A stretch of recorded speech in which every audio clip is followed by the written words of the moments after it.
The whole world and all its treasures and the sea, air, and earth were here when you were born. Begin to think of the untold and undiscovered riches all around you, waiting for the intelligence of man to bring them forth. Look at wealth as the air you breathe. Get that attitude of mind. As Emerson said to the woman, who wanted to prosper. He took her down to the ocean. He said, "Take a look." She said, "Oh, there's plenty of water, isn't there?" He said, "Look at wealth that way, and you'll always have it." Yes, realize it's like the tide, forever flowing out, forever flowing back. A sales manager said to me that an associate of his sold $1 million idea for expansion to the organization. You can have an idea worth a fortune, too. Wealth is a thought image in your mind. Wealth is an idea in your mind. Wealth is a mental attitude. He also told me that there were more millionaires now in the United States than at any time in the history of the country. You can have an idea worth a fortune, yes, you can. Moreover, you are here to release the imprisoned splendor within you and surround yourself with luxury, beauty, and the riches of life. Learn that it is necessary to have the right attitude towards money, wealth, food, raiment, clothing, all these things. When you really make friends with wealth, you will always have a surplus of it. It is normal and natural for you to desire a fuller, richer, happier, and more wonderful life. Look upon money as God's idea of maintaining the economic health of the nation, of the nations of the world. When money is circulating freely in your life, you're economically healthy. In the same manner as when your blood is circulating freely, you are free from congestion.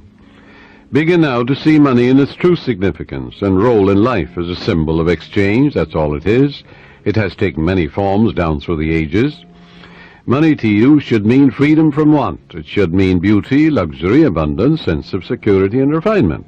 You're entitled to it. Being poor is a disease. It is a mental attitude. A young woman, a very good writer, who had had several articles accepted for publication, said to me one time, "I don't write for money." I said to her, "What's wrong with money?" "It's true you don't write for money, but the labor is worthy of his hire. What you write inspires, lifts up, and encourages others. When you adopt the right attitude, financial compensation will automatically come to you freely and copiously." She actually disliked money. Once she referred to money as filthy lucre. Going back, I suppose, the early days where she heard mother or somebody say money is evil, or the love of money is the root of all evil, and all these things without any understanding at all. It's a rank superstition to say money is evil or filthy lucre. This woman had a subconscious pattern that there was some virtue in poverty. There isn't. It's a sickness, a disease. I explained to her that there was no evil in the universe, and that good and evil were in the thoughts and motivations of men. All evil comes from misinterpretations of life and misuse of the laws of mind. In other words, the only evil is ignorance, and the only consequence is suffering. It would be foolish to pronounce uranium, silver, lead, copper, iron, cobalt, nickel, calcium, or a dollar bill evil. How absurd, grotesque, and stupid that is. The only difference between one metal and another is the number and rate of motions of electrons revolving around a central nucleus. A piece of paper such as a $100 bill is innocuous, and the only difference between it and a copper or lead is that the atoms and molecules with their electrons and protons are arranged differently for the physical evidences of money. Here's a simple technique she practiced which multiplied wealth in her experience. My writings go forth to bless, heal, inspire, elevate, and dignify the minds and hearts of men and women. And I am divinely compensated in a wonderful way. I look upon money as divine substance, for everything is made from the one spirit. I know matter and spirit are one. Money is constantly circulating in my life, and I use it wisely and constructively. Money flows to me freely, joyously, and endlessly. Money is an idea in the mind of God. It is good and very good. That's a wonderful prayer. It eradicates that superstitious nonsense about money being evil and things of that nature, or there's some virtue in poverty, or the Lord loves the poor. All of that is rank superstition. It is frightful ignorance, that's all it is. This young lady's changed attitude towards money has worked wonders in her life. It'll work wonders in your life, too. And she has completely eradicated that strange, superstitious belief that money was filthy lucre. She realized that her silent condemnation of money caused money to fly from her instead of to her. Her income has tripled in 3 months, which was just the beginning of her financial prosperity. Some years ago, I talked with a clergyman who had a very good following. He had an excellent knowledge of the laws of mind and was able to impart this knowledge to others. But he could never make ends meet. He had what he thought was a good alibi for his plight by quoting from Timothy, "For the love of money is the root of all evil." That's in the book of Timothy, in the 6th chapter, 10th verse. Forgetting what followed in the 17th verse of the same chapter. In other words, taking it out of context, when Paul charges the people to place their trust or faith in the living God, who giveth us richly all things to enjoy. That's also in the book of Timothy. Love in biblical language is to give your allegiance, loyalty, and faith to the source of all things, which is God or the living Spirit or the life principle in you. You are not, therefore, to give your allegiance, loyalty, and trust to created, but to the Creator, the eternal source of everything in the universe, the source of your own breath, source of your life, the source of the hair in your head, the source of your heartbeat, the source of the sun and the moon and the stars, the source of the world and the earth you walk on. If a man says, "All I want is money, nothing else," that's my God, and nothing but money matters. He can get it, of course, but he's here to lead a balanced life. Man must also claim peace, harmony, beauty, guidance, love, joy, wholeness in all phases of his life. How can he live without courage, faith, love, goodwill, joy in this world today? Nothing wrong with money, not a thing in the world. But that's not the sole aim in life. To make money the sole aim in life would constitute an error, a wrong choice. There wouldn't be anything evil in it, but you'd be imbalanced and lopsided. You must express your hidden talents. You must find your true place in life. You must experience the joy of contributing to the growth, happiness, and success of others. We're all here to give. And give of your talents to the world. God gave you everything. God gave you himself. You have a tremendous debt to pay, because you owe everything you have to the infinite. Therefore, you're here to give life and love and truth to your ideals, to your dreams, your aspirations. You're here to row the boat and put your hand to the wheel and contribute to the success and happiness not only of your children, but of the whole world. To accumulate money to the exclusion of everything else causes man to become imbalanced and lopsided and frustrated. Yes, as you apply the laws of your subconscious in the right way, you can have all the money you want and still have peace of mind, harmony, wholeness, and serenity. You can do a lot of good with it. You can use it wisely, judiciously, and constructively, like anything in nature. You can use your knowledge or philosophy in a constructive way, or you can begin to brainwash impressionable minds with communism and all the rest of it. I pointed out to this minister how he was completely misinterpreting the Scripture in pronouncing pieces of paper or metals evil, when these were neutral substances, for there is nothing good or bad, but thinking makes it so. He began to see all the good he could do with more money for his wife, family, and parishioners. He changed his attitude and let go of his superstition. He began to claim boldly, regularly, and systematically, "Infinite Spirit reveals better ways for me to serve. I am inspired and illumined from on high, and I give a divine transfusion of faith and confidence in the one presence and power to all those who hear me. I look upon money as God's idea, and it is constantly circulating in my life and that of all the people who surround me. We use it wisely, judiciously, and constructively under God's guidance and God's wisdom." This young clergyman made a habit of this prayer, knowing that it would activate the powers of his subconscious mind. Today he has a beautiful church which he wanted. The people built it for him. He has a radio program and has all the money he needs for his personal, worldly, and cultural needs. I can assure you he no longer criticizes money. If you do, it'll fly away from you. because you're condemning that which you're praying for. Now, follow this technique which I'm going to outline for you, and you'll never want for wealth all the days of your life, for it is the master key to wealth. The first step is to reason it out in your mind that God, or the life principle, or the living spirit, is the source of the universe, the galaxies in space, and everything you see. Whether you look at the stars in the sky, the mountains, the lakes, the deposits in the earth, and the sea, or all animals and plants. The life principle gave birth to you, and all the powers, qualities, and attributes of God are within you. Come to a simple conclusion, that everything you see and are aware of came out of the invisible mind of the infinite, or the life principle. And that everything that man has invented, created, or made came out of the invisible mind of man. And the mind of man and the mind of God are one, for there's only one mind. That mind is common to all individual men. Everyone is an inlet and an outlet to all that is. Come now to a clear-cut decision that God is the source of your supply of energy, vitality, health, creative ideas, the source of the sun, the air you breathe, the apple you eat, and the money in your pocket. For everything is made inside and out of the invisible. It is as easy for God to become wealth in your life as it is to become a blade of grass or a crystal of snow.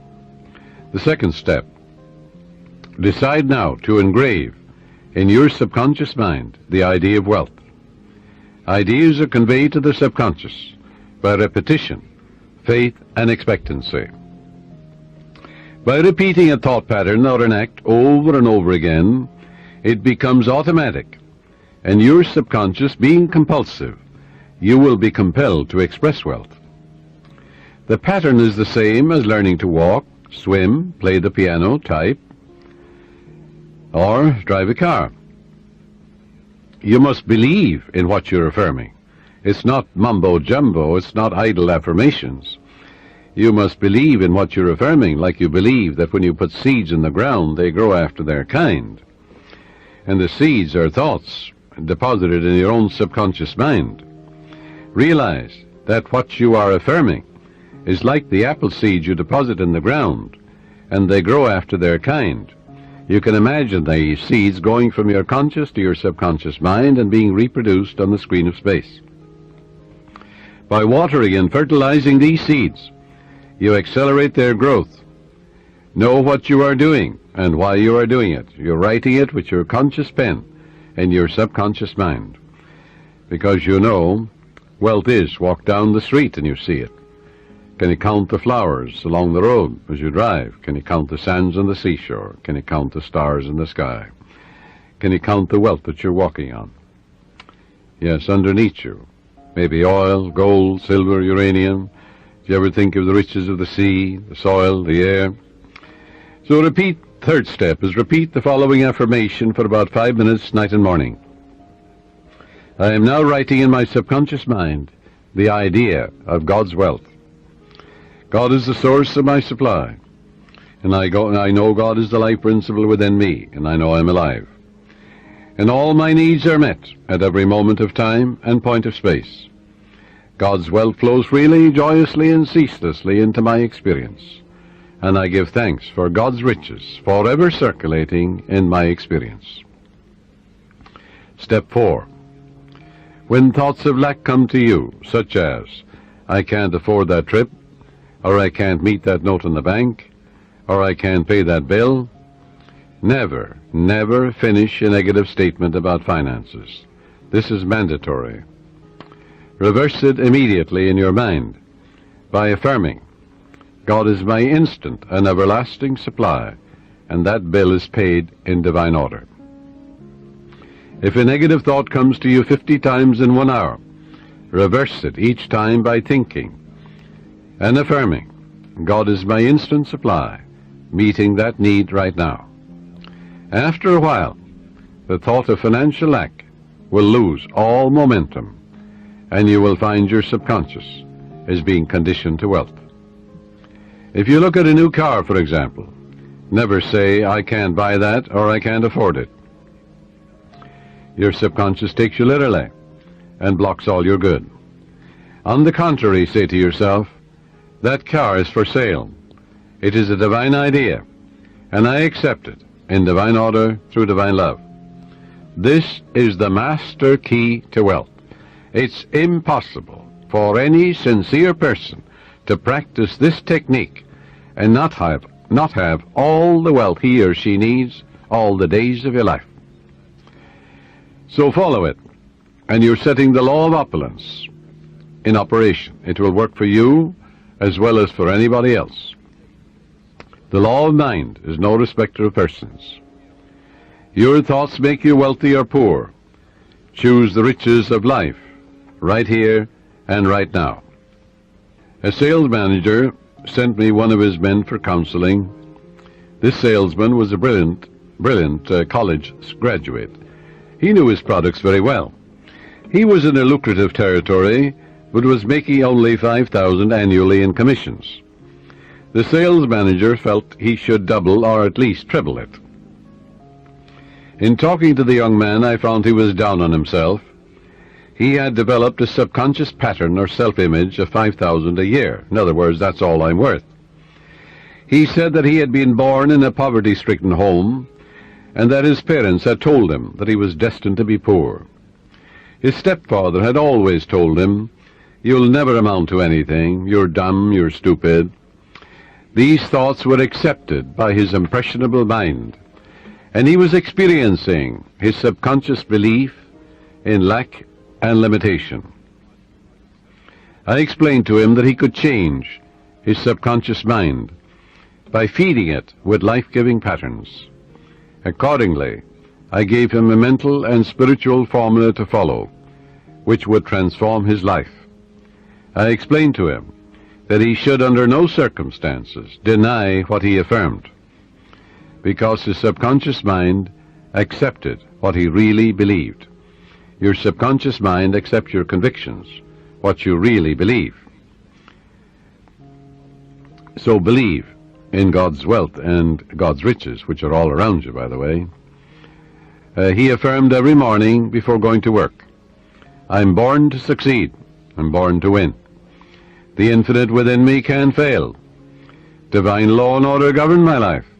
Divine peace fills my soul. Divine love saturates my mind. Infinite intelligence guides me in all ways. God's riches flow to me freely, joyously, endlessly, ceaselessly. I am advancing, moving forward, and growing mentally, spiritually, financially, and in all other ways. I know these truths are sinking into my subconscious mind, and I know and I believe they will grow after their kind." A year later, when I met this young man again, I discovered that he had been transformed. He had absorbed these ideas which we had discussed, and he said, "I am appreciating life now, and wonderful things have happened. I have an income of $25,000 this year, 5 times greater than the previous year." He has learned the simple truth that whatever he inscribes in his subconscious mind becomes effective and functional in his life. That power is within you. You can use it also. The young boy who's operating this machine while I am broadcasting, his name is Robbie Wright. He told me about his uncle who used to work in a bank. And this uncle wanted to make more money for his wife and his children. And he was always affirming, God is my instant supply, I'm divinely guided in all ways, infinite spirit opens up a new door. Well, he told me that his uncle was in town about 2 months ago, and that his salary now is $200,000 a year, all his expenses paid. And he was getting $40,000 when he started to realize the truth about himself. And he's able to do great things and living a wonderful life down south in another state. All of this is an idea. All it was an idea in his mind. Wealth is an idea.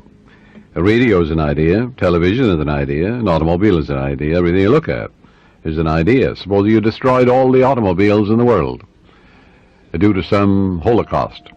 Well, an engineer could run them off, couldn't they? And we'd have millions of them in no time. Use the following meditation for assurance in achieving financial wealth.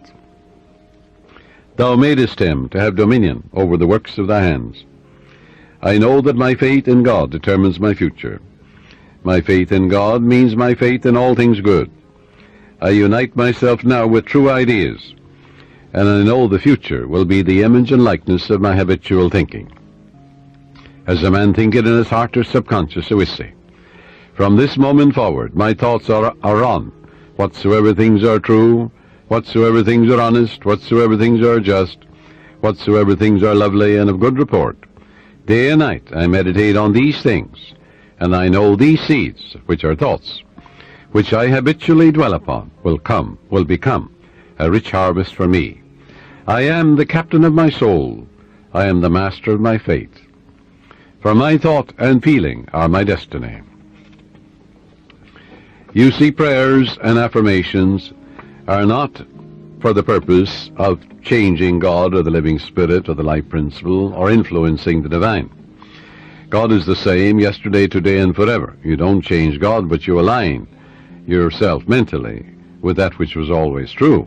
You don't create harmony. Harmony is. You don't create love. God is love. That love of God is within you. You don't create peace. God is peace, and God indwells you. But you must claim that the peace of God floods your mind. You must claim that the harmony of God is in your home, your harmony is in your pocketbook, in your business, in all phases of your life. All of good is available to each of us.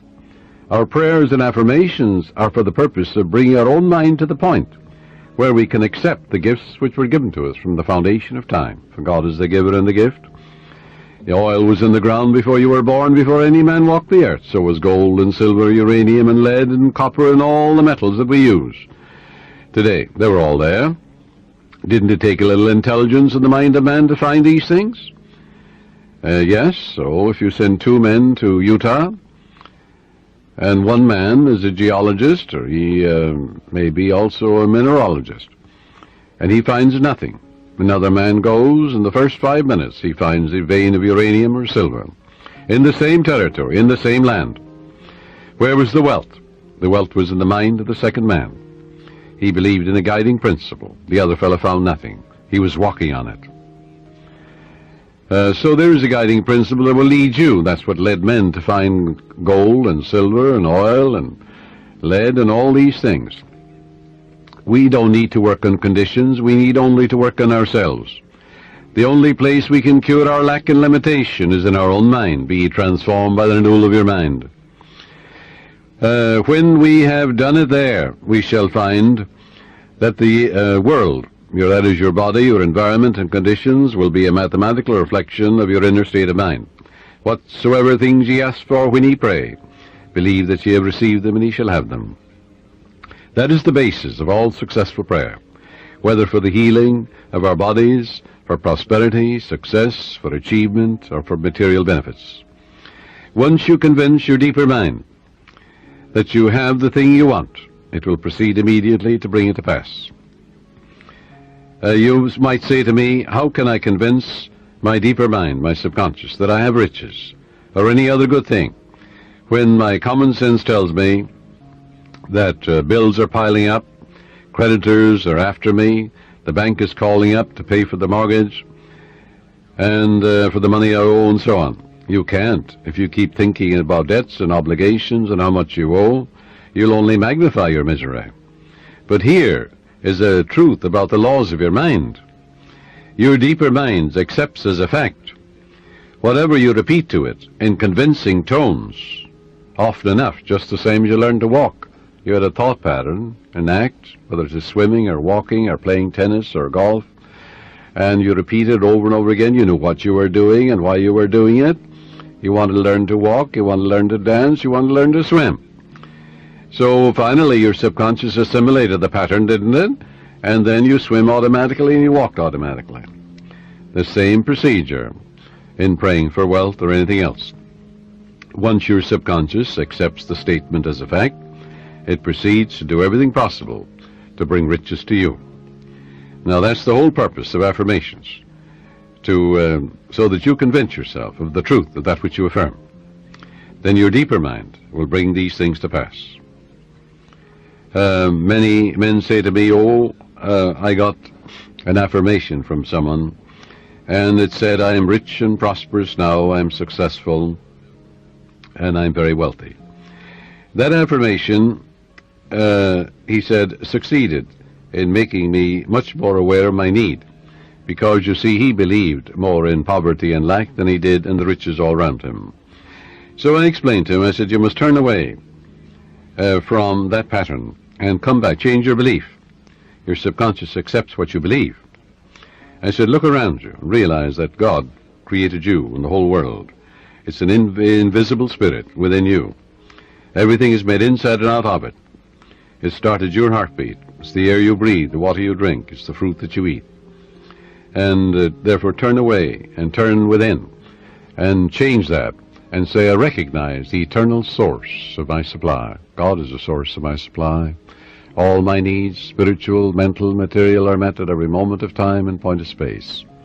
And God's wealth is circulating in my life, and there's always a surplus. So by day and by night I'm advancing, moving forward and growing, spiritually, mentally, materially, financially, intellectually, in every way. And all things be ready if the mind be so. It is done unto me as I believe. And before they call I will answer, while they're yet speaking I will hear. Oh, how I love thy law. Let it be my meditation both day and night. And the law is, I am what I contemplate. I am what I believe myself to be. According to my faith is it done unto me. God gave you richly all things to enjoy. God made you rich, why then are you poor? And as he began to realize the source of the infinite ocean of supply, the source of the very hair in his head, you know, the source of the power that enables him to lift a chair, the source of the grass, the source of the hay in the field, the source of the cattle in 1,000 hills. He began to realize the source. He aligned himself with it, and then it made sense to him. Then he realized that he was writing in his subconscious mind the idea of wealth, of growth, and prosperity. He changed his belief to a belief in the riches, the endless riches all around him, instead of poverty, which was a false belief in his mind. Don't you know there's enough fruit rots in the tropics to feed all humanity? Nature is lavish, extravagant, bountiful. God gave you richly, yes, all things to enjoy. These things, he said, I've said unto you, that my joy might remain in you, and your joy might be full. Heretofore you've asked for nothing, now ask, that your joy might be full. And I am come that you might have life, and have it more abundantly. Heretofore you've asked for nothing, now ask, that your joy might be full. But to ask, you see, in the Bible is to claim. And as Paul says, you claim it boldly, but you know what you're doing, and why you're doing it. So if you have a lot of debts and obligations, a lot of bills to pay, don't worry about them. Turn to the source, which is endless. Remember the farmer, what he says to you. He says, well, I don't worry about the weeds. The grain is growing, and it will kill all the weeds. That's what the farmer tells you. Likewise, as you focus on your good, on guidance and right action, and the eternal source of your supply, whether it is mental or spiritual or financial you need, there's but one source, not two. And as you turn to it and give thanks for that endless supply, then all the weeds will be killed. Thoughts of lack and limitation will die in you, and God will multiply your good exceedingly. Joy into your life. Pray for joy by claiming it. The joy of the Lord is my strength, the Bible says. Repeat that to yourself, and after a while you'll be amazed what will happen to your bloodstream and to the general circulation. Don't keep analyzing it or gritting your teeth about it. Just know that joy is the elan of life, the expression of life. Don't work like a horse at it. Use no willpower, no muscle power, no blood vessel power is involved in this mental and spiritual therapeutic technique. Just know and claim that the joy of the Lord is flowing through you now, and wonders will happen as you pray this way. Freedom and peace of mind will be yours as a result. If you have peace of mind, you'll have peace in your pocketbook, in your home, in your relationship with people, for peace is the power at the heart of God. And there is a river, the streams whereof make glad the city of my God. The city of God is your mind, the people who dwell there. Well, you know very well who dwells there. Your thoughts, ideas, images, beliefs, opinions. Make sure they conform to the divine standard. A woman said to me, I was blocked financially. I had reached the point where I had not enough money for food for the children. All I had, she said, was $5. I held it in my hand and said, God will multiply this exceedingly according to his riches and glory. And I am now filled with the riches of the infinite. All my needs are instantaneously met now on all the days of my life. All right, she believed that. It wasn't idle words. You don't gain the ear of God by vain repetitions. No, you must know what you're doing and why you're doing it. You must know that your conscious mind is a pen, and you're writing something, engraving something in your subconscious mind. And whatever you impress your subconscious mind with will be expressed on the screen of space. It will come forth as form, function, experience, and events, good or bad. So make sure you plant that which is lovely and of good report.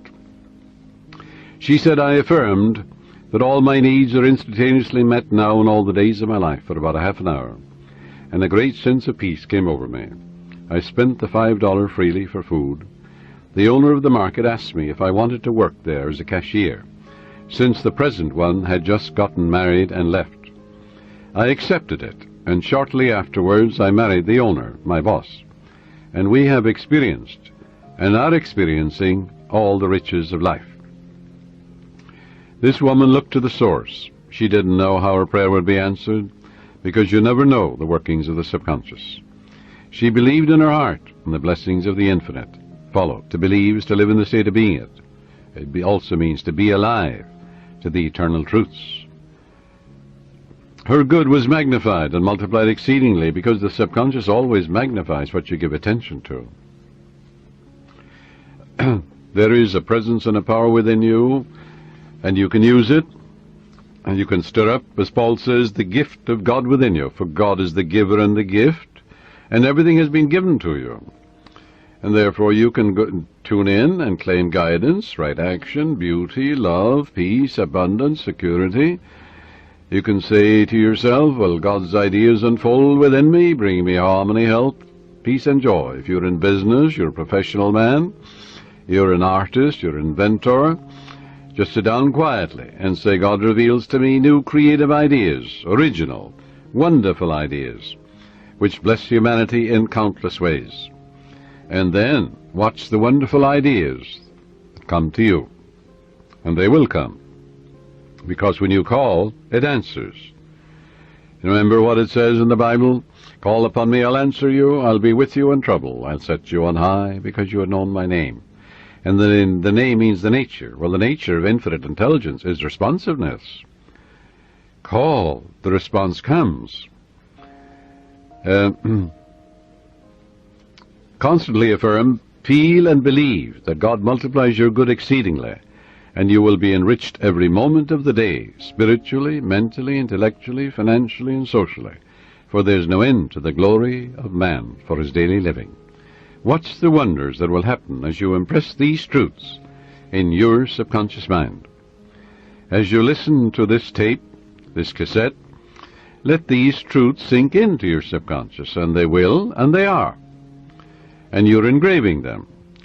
And the more often you do this, well, the quicker you will impregnate your deeper mind.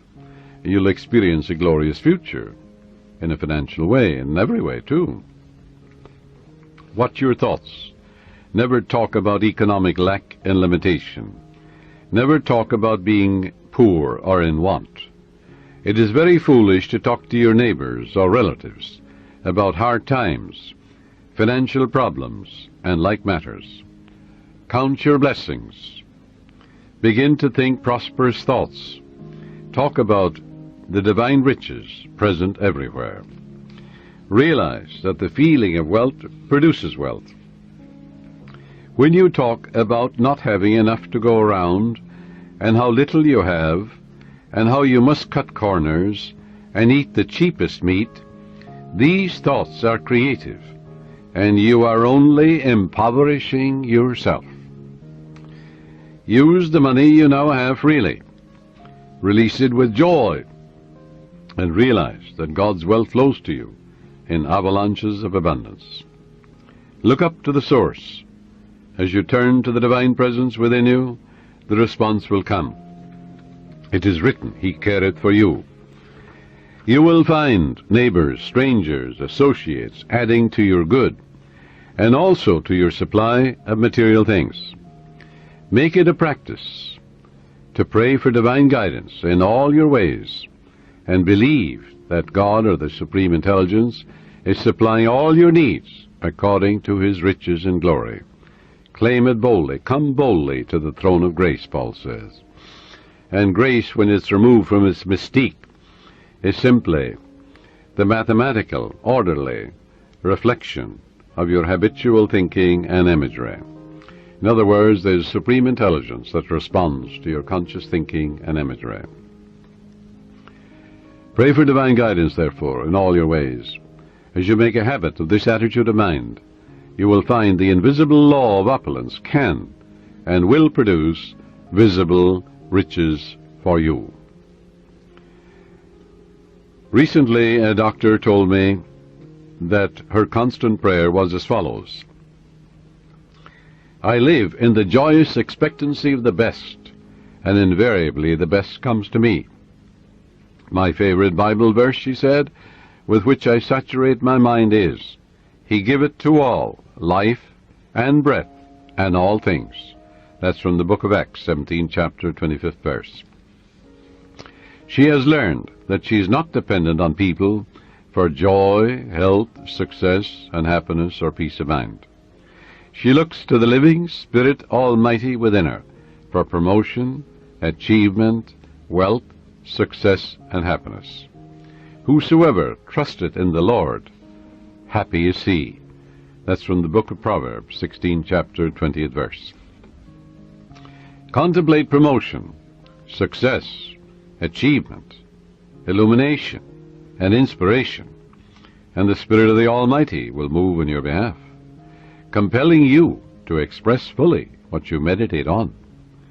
Let go now and permit the infinite riches of the Infinite One to open up new doors for you. Let wonders happen in your life.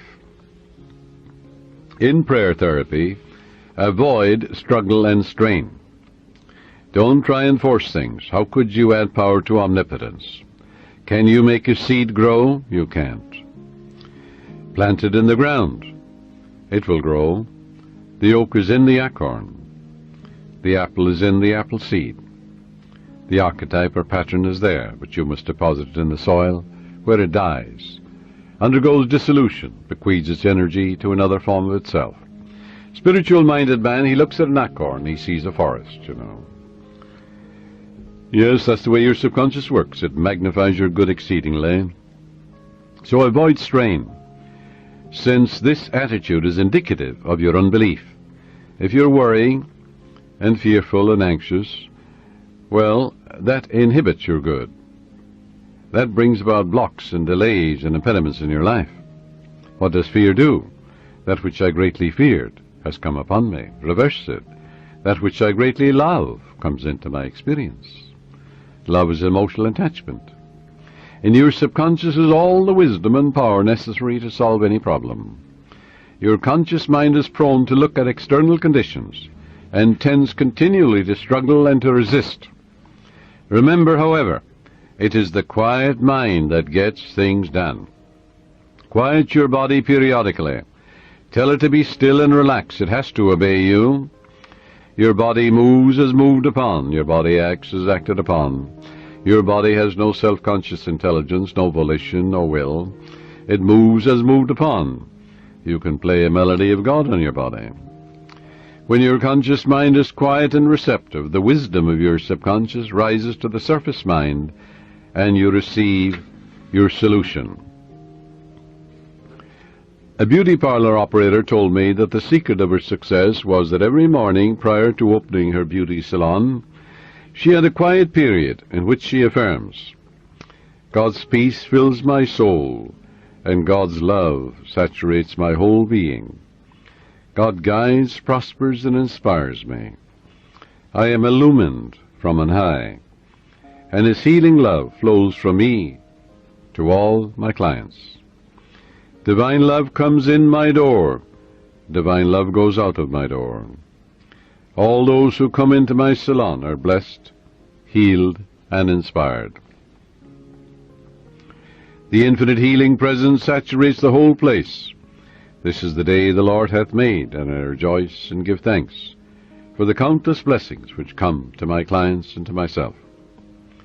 She had this prayer written out on a card and reiterates these truths every morning. At night she gives thanks for all her clients, claiming that they are guided, prospered, happy, and harmonious, and that God and His love flow through each one, filling up all the empty vessels in her life.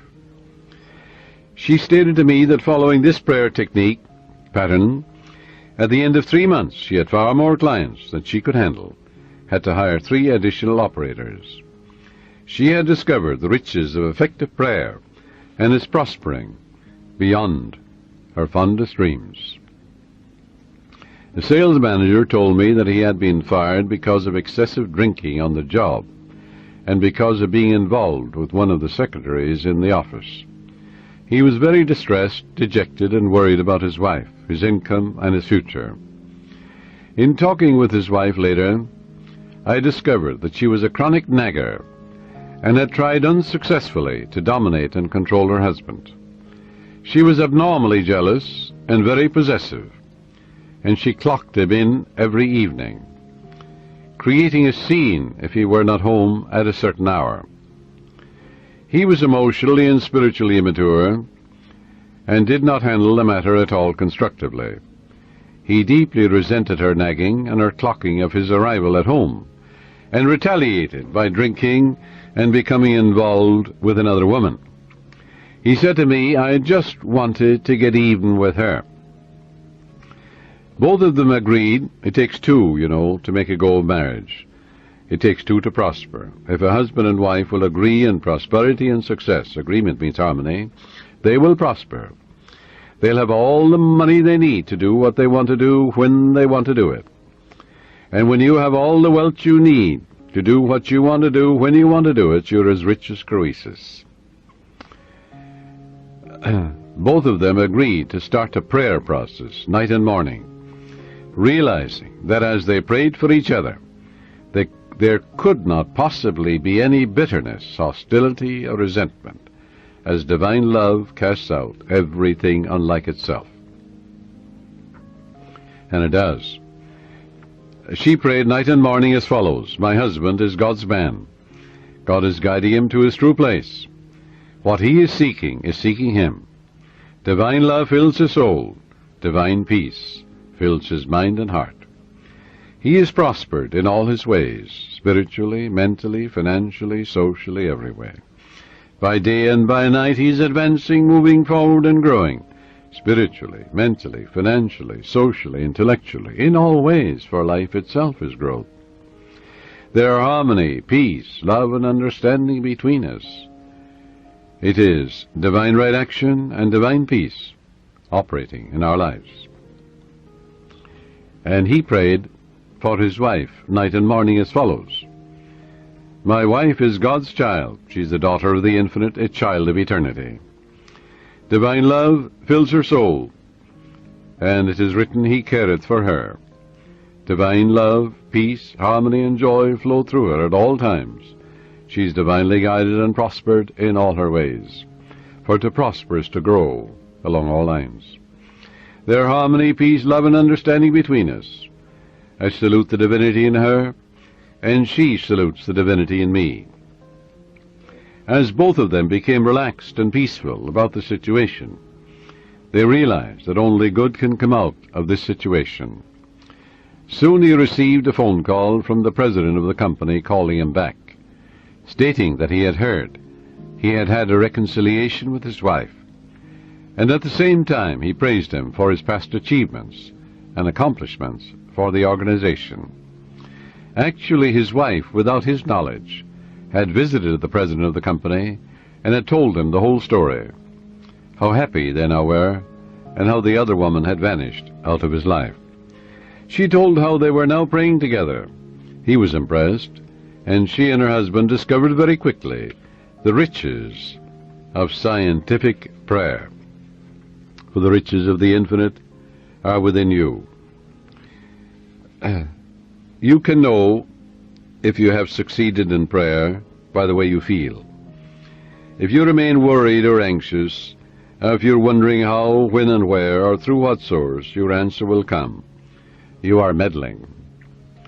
This indicates you do not really trust the wisdom of your subconscious. Avoid nagging yourself all day long, or even from time to time. When you think of your desire, lightness of touch is important. Remind yourself that infinite intelligence has taken care of it, in divine order, far better than you can by tenseness of your conscious mind. For example, if you say, well, I need $5,000 by the 15th of next month, or the judge must make a decision for me by the 1st of the month, otherwise I lose my home, my mortgage, and so on. That's fear and anxiety and tension. What will that do? Bring blocks and delays, impediments and difficulties into your life. Always go to the source. Remember, in peace and in confidence shall be your strength. When you're anxious and tense and worried, that will not bring about prosperity or peace of mind or health or anything. Go back to the source. Come to a place of absolute rest in your mind and say to yourself, reiterate these truths. It is done unto me as I believe. Go thy way as thou hast believed, so be it done unto thee. All things be ready if the mind be so, which means all I have to do is ready my mind to receive the benediction, the guidance, the wealth, the answer, the solution, the way out. According to my faith is it done unto me. Go thy way, thy faith hath made thee whole. Go in peace, thy faith hath made thee whole. And all things are ready if the mind be so. The light of God shines in me. The peace of the everlasting God fills my soul, and quietness and confidence shall be my strength. God gave me richly all things to enjoy. With God all things are possible. Reiterate these simple truths. Say, the Lord is my shepherd, I shall not want. He maketh me to lie down in green pastures. He leadeth me beside the still waters. He restoreth my soul. When I call upon him and he answers me, he'll be with me in trouble. He'll set me on high, because he hath known my name. God is my instant everlasting supply, and ever-present help in time of trouble. Reiterate these truths. Read a psalm like the 23rd and 91st Psalm, and go over these psalms quietly, peacefully, and lovingly. You'll get to a point of rest and peace in your mind, and you realize that God is never late, and that God is your instant and everlasting supply, guiding and directing you, revealing to you everything you need to know, opening up the door for you, revealing to you the solution, and God's riches are circulating in your life, and there's always a surplus. Then, when you act that attitude of mind, the way will open up, the dawn will appear, and the shadows will flee away. But you won't get an answer by worry and fear and tension and anxiety. This will only attract more lack, more difficulties. So reverse it. Go back to the source. Reiterate the truths you know. Dwell upon the truths of God, such as God is absolute peace, absolute harmony, boundless wisdom, infinite intelligence, the ever-living one, the all-wise one, the all-knowing one, the self-renewing one, knows all and sees all, the source of all blessings. That will quiet your mind. That will give you peace. And when the mind at peace always gets the answer, for in quietness and in confidence shall be your strength. And God knows only the answer. So learn to let go and relax. Do not give power to the externals or conditions. Give power and allegiance to the infinite presence and power within you. The swimming instructor tells you that you can float on the water, which will support you if you remain quiet, still, and at peace. But if you get nervous, tense, fearful, you will sink. When you are seeking wealth, prosperity, success, or a spiritual healing, or anything, feel that you're immersed in the holy omnipresence. You know, like you feel you're in the ocean or in a swimming pool. and realize the golden river of life, love, truth, and beauty are flowing through you now, transforming your whole being into the pattern of harmony, love, peace, and abundance. Feel yourself swimming in the great ocean of life. That sense of oneness will restore you, for he restoreth my soul. The following meditation will bring many wonderful things into your life. Listen to it and say, these truths are sinking into my subconscious mind. I picture them going from my conscious to my subconscious, like seeds I'm depositing in the soil. I know that I mold, fashion, and create my own destiny. My fate is in the infinite being which created all things, and my faith in God is my fortune. This means an abiding faith in all things good. I live in the joyous expectancy of the best, and only the best comes to me. I know the harvest I will reap in the future, because all my thoughts are God's thoughts, and the power of God is with my thoughts of good. My thoughts are the seeds of goodness, truth, beauty, and abundance. I now place my thoughts of love, peace, joy, success, abundance, security, and goodwill in the garden of my mind. This is God's garden. The glory and beauty of God will be expressed in my life, and I will know it. My garden will yield an abundant harvest. From this moment forward, I express life, love, and truth. I am radiantly happy and prosperous in all my ways, and God multiplies my good exceedingly. To prosper means to succeed, to thrive, to turn out well. In other words, when you are prospering, you're expanding, growing spiritually, mentally, financially, socially, and intellectually. Never be envious or jealous of another person's wealth or promotion or their diamonds or jewels, for that would impoverish you. That would attract lack and limitation to you. Rejoice in their success, in their prosperity, in their wealth, and wish for them greater riches, because what you wish for the other, you're wishing for yourself, for you're the only thinker. What you think about the other, you're creating in your own mind and body and experience, and also in your pocketbook. This is why you rejoice in the success and the prosperity and the millions that others have. In order to truly prosper, it is necessary that you become a channel through which the life principle flows freely, harmoniously, joyously, and lovingly. I suggest that you establish a definite method of working and thinking, that you practice it regularly and systematically every day.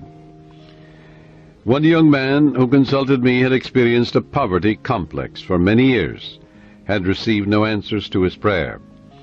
He had prayed for prosperity, but the fear of poverty continuously weighed on his mind, and naturally he attracted more lack and limitation than prosperity.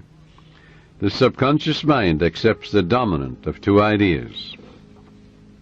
Change your mind from belief in poverty, but begin to believe in God's riches, which are all around you. Infinite riches. After talking with me, he began to realize that his thought image of wealth produces wealth, that every thought is creative, unless it is neutralized by a counter-thought of greater intensity. Furthermore, he realized that his thought and belief about poverty was greater than his belief in the infinite riches all around him.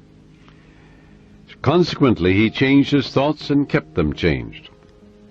I wrote out a prosperity prayer for him as follows. It will benefit you. I know there is only one source, this is the prayer, the life principle, the living spirit, from which all things flow. It created the universe, and all things therein contained. I am a focal point of the divine presence. My mind is open and receptive.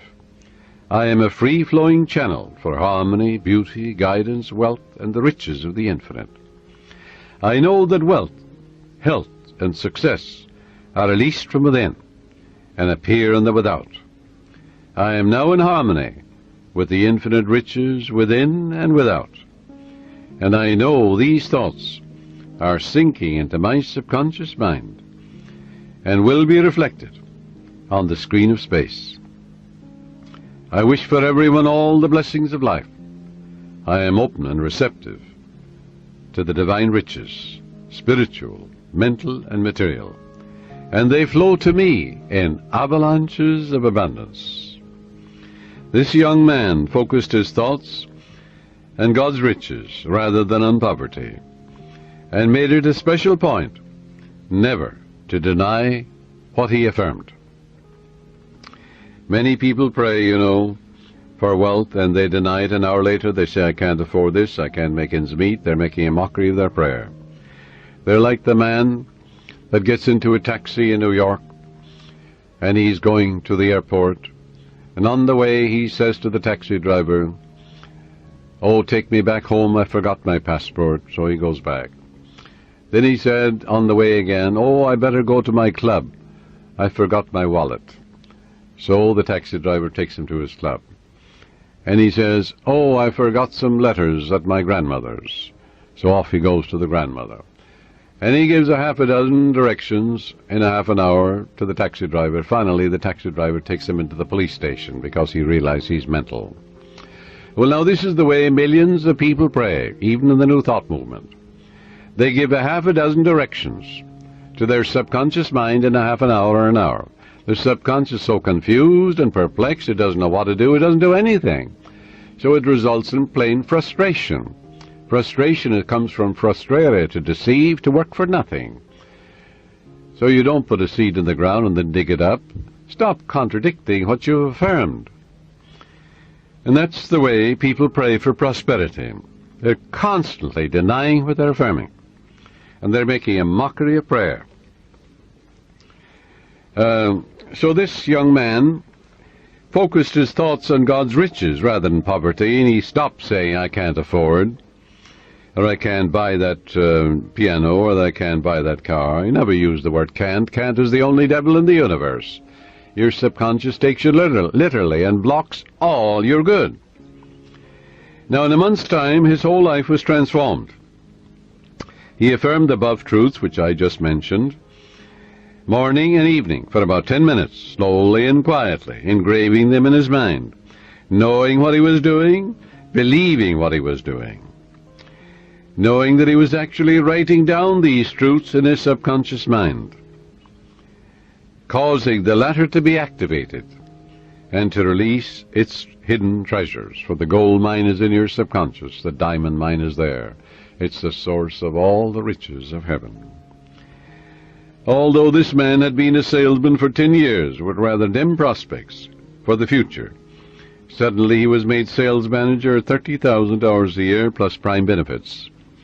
Your subconscious has ways that you know not of. It's impossible to impregnate your subconscious mind with the idea of wealth and be poor. It's impossible to impregnate your subconscious with the idea of success. Good heavens, you are born to win, to succeed. The infinite can fail. You're born to triumph. Son, thou art ever with me, and all that I hath is thine. Let your prayer be, by day and by night I'm advancing, moving forward and growing. God gave me richly all things to enjoy.